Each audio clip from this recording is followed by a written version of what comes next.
Welcome to our YouTube channel Raj general study.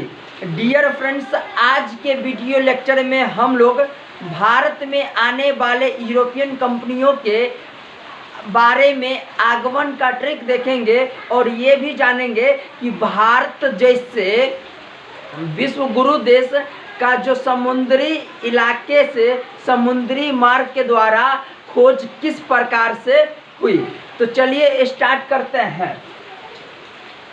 Bharat में आने वाले यूरोपीय कंपनियों का एक ट्रिक है, जब तक आप अंत तक नहीं देखेंगे वीडियो तब तक आपको अच्छी समझ नहीं आ पाएगा। अगर अधूरा रखते हैं तो आपको थोड़ी सी जानकारी मिल पाएगा। अगर आप हमारे वीडियो को अंत तक देखते हैं तो आपको फुल्ली नॉलेज मिल पाएगा। इसीलिए हमसे निवेदन है कि आप इस वीडियो को अंत तक जरूर देखें। और अंत में एक क्वेश्चन भी दिया जाएगा और आपको कमेंट बॉक्स में कमेंट करना होगा आंसर। तो इसका जो ट्रिक है देखेंगे, पुत्र अरा डैड फंसा। ध्यान रहे कि आप इसके प्रोनाउंसिएशन को इग्नोर कीजिएगा, लेकिन आपको इसका मीनिंग्स पे ध्यान देना होगा। तो यहाँ पे पुत्र से हो जाएगा पुर्तगाली, पुत्र से हो जाएगा पुर्तगाली, जो कि 1498 ईस्वी में आया। और यहाँ पे ईयर भी देखने का प्रयास करेंगे और सीक्वेंस में देखने के कारण आपको आसानी से याद हो जाएगा। देखिए, तो पुर्तगाल से 1498 ईस्वी में वास्को डी गामा नाम के व्यक्ति भारत के समुद्री इलाकों से समुद्री मार्ग से आए और भारत की रास्ते का खोज किया। कहा जाता है कि भारत का खोज किसने किया, तो आंसर आ जाता वास्को डी गामा। भारत का खोज किया नहीं गया, भारत पहले से अस्तित्व में थे। भारत से विदेशियन लोग को आने में बहुत दूरी लगता था, इसीलिए उन्होंने, जैसे स्पेन वालों और पुर्तगालियों जो यूरोप के मुख्य रूप से देश है, उनका जो राजा थे उनको कहा गया कि जितना रुपया ट्रेवलिंग पे खर्च हो हम करने के लिए तैयार हैं। और आप भारत और भी अन्य देश था, जैसे भारत के साथ साथ इंडोनेशिया था और श्रीलंका था, इस मार्ग को आसानी से पहुंच जाने वाले रास्तों की खोज की जाए। तो इसके लिए दो व्यक्ति चला, स्पेन से और पुर्तगाल से। तो सबसे पहले एक जो व्यक्ति आए थे वो बार्थोलोमियो दियाज नाम का था, जो केप ऑफ गुड होप की खोज किया था। मतलब वहाँ पे पहुँचा था केप ऑफ गुड होप, इसको बोलते हैं आशा अंतरिक्ष। और इसको आशा अंतरिक्ष को आप उत्तमाशा अंतरिक्ष भी लिखे देखते होंगे। तो इसका जो इस मार्ग का खोज का श्रेय जो जाता है वह बार्थोलोमियो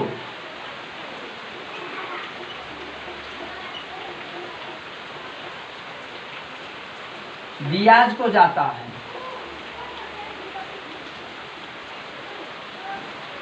तो भारत का जो मार्ग में आने वाले व्यक्ति थे वो कोलंबस थे, लेकिन उन्होंने गलती से अमेरिका चले गए और वहाँ पे उस व्यक्ति को रेड इंडियन नाम से पुकारा।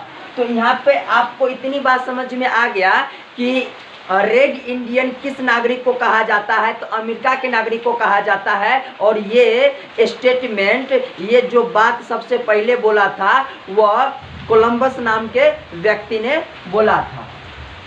और यहाँ पे आप ये भी मुख्य पॉइंट जान लीजिए कि जब भारत में पुर्तगीज अर्थात पुर्तगालियों का जब व्यापारी स्टार्ट हुआ, तो इनका जो मुख्य उद्देश्य था वह व्यापार करके आर्थिक आवश्यकताओं की पूर्ति करके अधिक से अधिक मुनाफा कमाना था और साथ ही साथ अपने धर्म का प्रचार प्रसार करना था।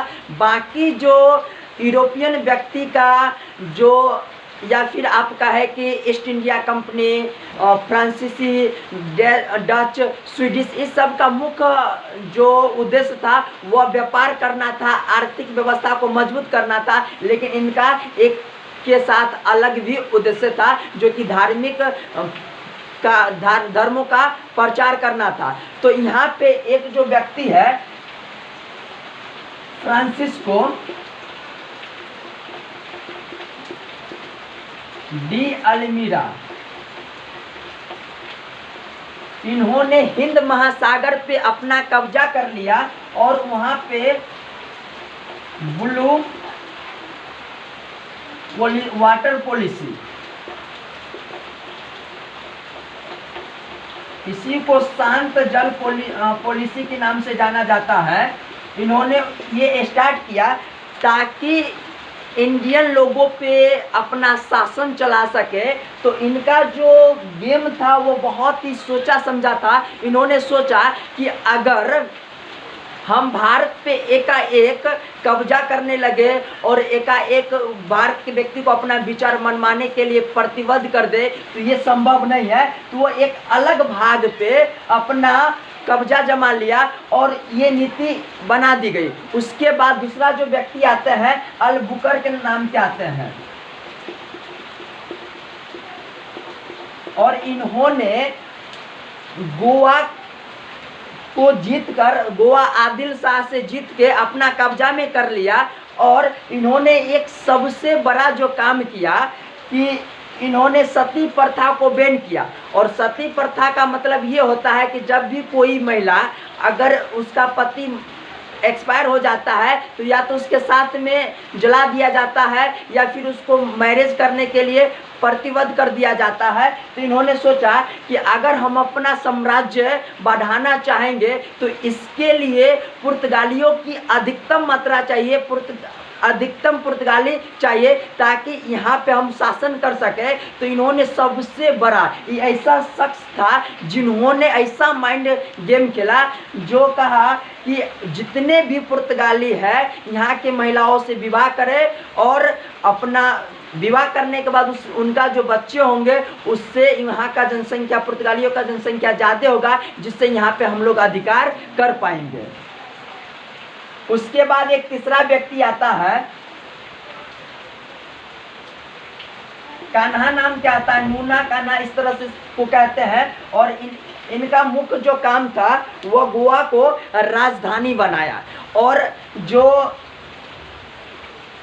पुर्तगालियों का जो वास्तविक संस्थापक माना जाता है वो अल्बुकर को माना जाता है। और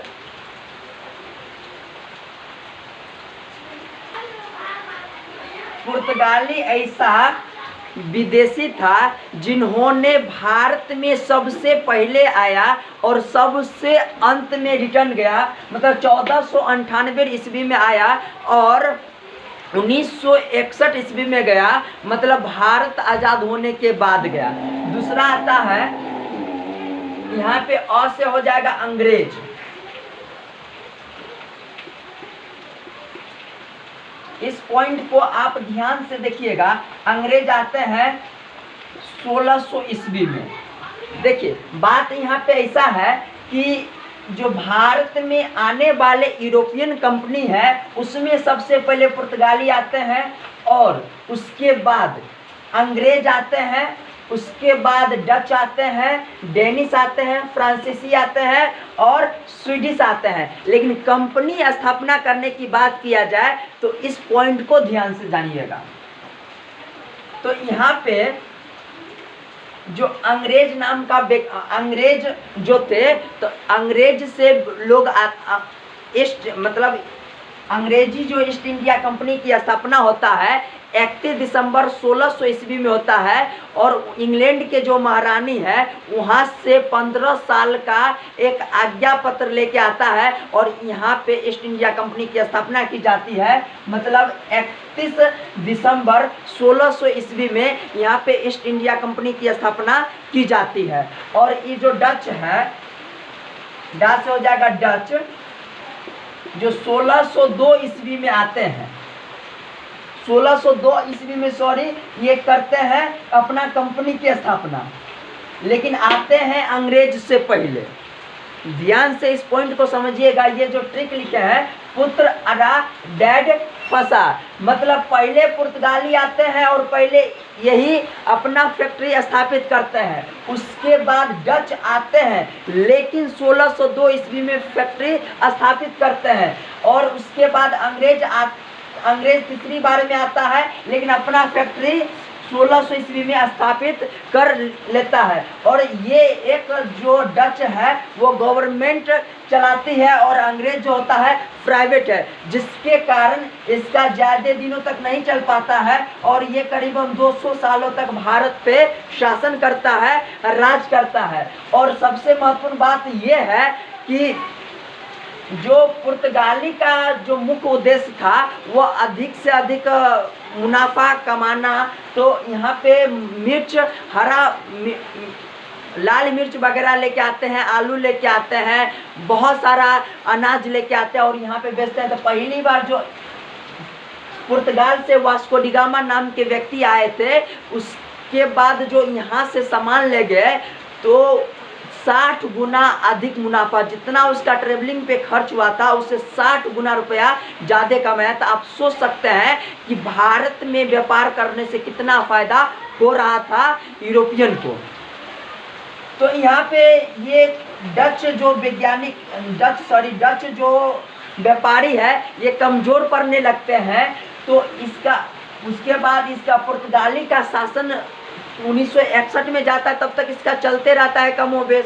और उसके बाद क्या होता है, जब डच अपना शासन व्यवस्था यहाँ पे धीरे धीरे फैला रहा होता है, तो जब समझ जाता है कि पुर्तगाली कि ने अब हमको यहाँ से पतन कर दिया जाएगा, तो इनका दोस्ती इसके साथ हो जाता है, अंग्रेज के साथ हो जाता है। और अंग्रेज ये दोनों क्या करते हैं कि ये अपना जो राजकुमारी है, पुर्तगाल की जो राजकुमारी है, अंग्रेज के राजकुमार से मैरिज करने का प्रस्ताव दिया जाता है।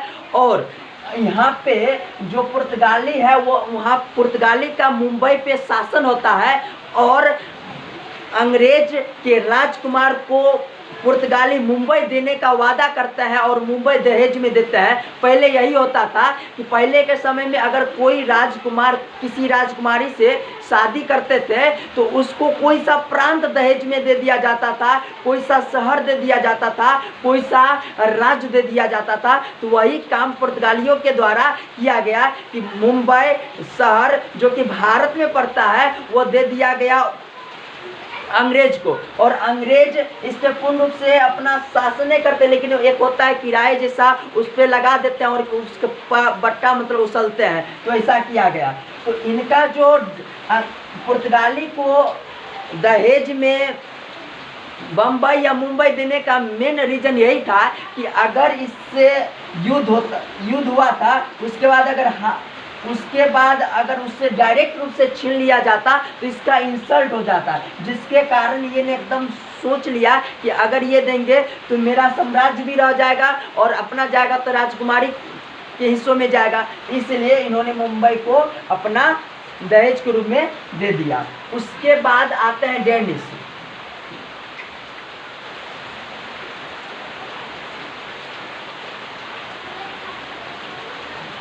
डैड से हो जाएगा डेनिश।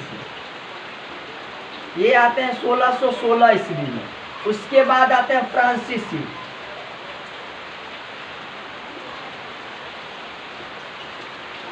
फ्रांसीसी आते हैं 1664 ईस्वी में।